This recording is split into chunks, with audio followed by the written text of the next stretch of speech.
Bueno, vamos a continuar con la explicación que nos ha facilitado la profe. En esta ocasión vamos a continuar con la clasificación de la materia. Como indica este esquema, la materia puede presentarse como sustancia pura o como mezclas. Las sustancias puras pueden ser simples, serían los elementos, o como sustancias compuestas, que serían justamente compuestos.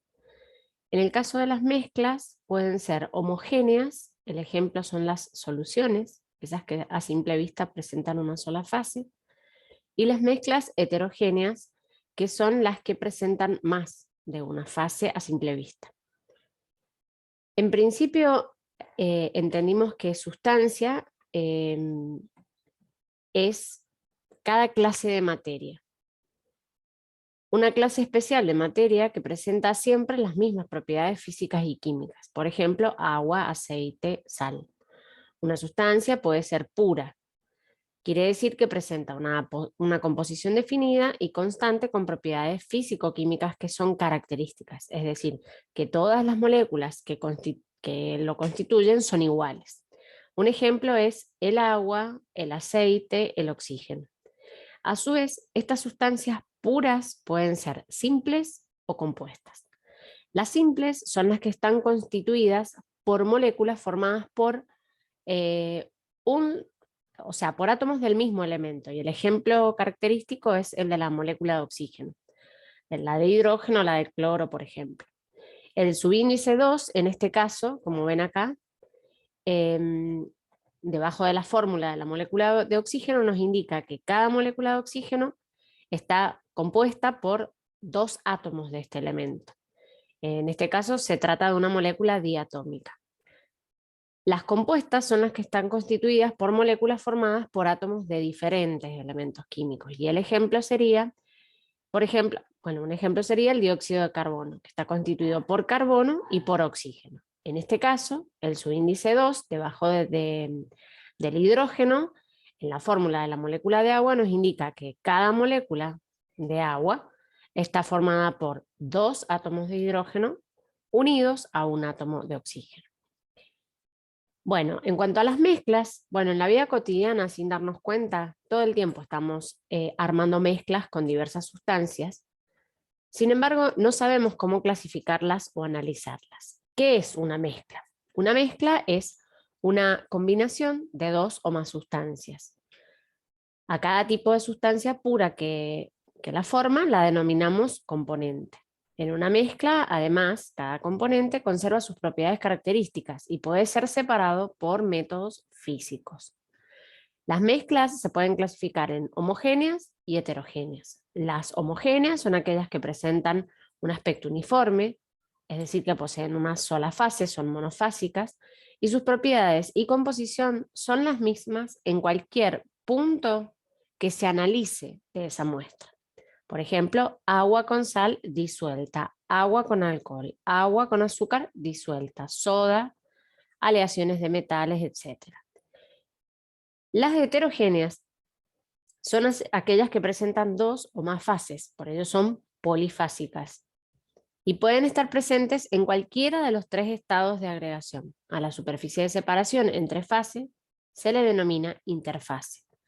Como ejemplos de estas mezclas podemos mencionar agua con aceite, agua líquida con hielo, un recipiente con arena y agua, etc. En este ejemplo, el aceite queda en la fase de arriba, por ser menos denso que el agua que se encuentra debajo. Bueno, además de una mezcla heterogénea, podemos encontrar que una o más fases sean a su vez una mezcla homogénea. Por ejemplo, si en un recipiente tuviéramos una mezcla de aceite y agua salada, podríamos plantear esa mezcla de la siguiente manera.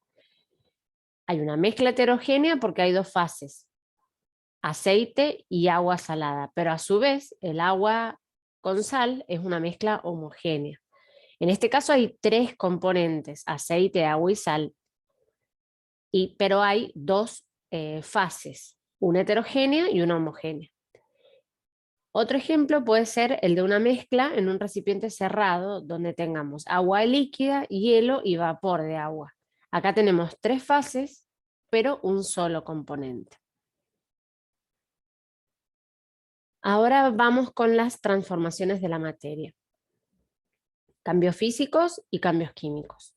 Cuando ocurren fenómenos como los siguientes: el aroma de un perfume se esparce por la habitación al abrir el frasco que lo contiene, al añadir azúcar al agua, el azúcar se disuelve en ella, al caer un vaso de vidrio, los vidrios rotos se esparcen por el piso, o cuando colocamos una olla en una hornalla encendida y pronto notamos que se empieza a calentar. En todos los casos anteriores, las transformaciones se producen sin que cambie la identidad de la sustancia. Entonces, ¿qué son las transformaciones o cambios físicos? Son aquellos que no afectan a la composición de la materia. En los cambios físicos no se forman nuevas sustancias. También son cambios físicos los cambios de estado, porque no se altera la composición o la naturaleza de la sustancia. Los cambios de estado dependen de las variaciones de las fuerzas de cohesión y de repulsión entre las partículas.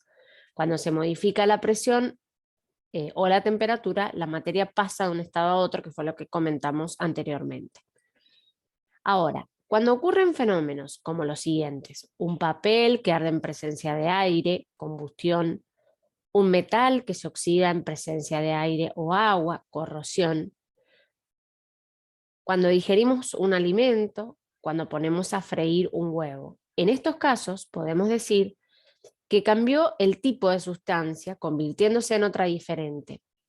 Por eso se dice que se produjo una transformación o un cambio químico. Entonces, ¿qué son las transformaciones o los cambios químicos? Serían aquellos cambios que afectan a la composición de la materia. En las transformaciones químicas se producen reacciones químicas. Una reacción química se da cuando 2 o más sustancias entran en contacto para formar otra sustancia diferente. Un ejemplo sería combinar 2 elementos, como pueden ser el carbono y el oxígeno, para formar dióxido de carbono. Los reactivos son diferentes a lo que producen.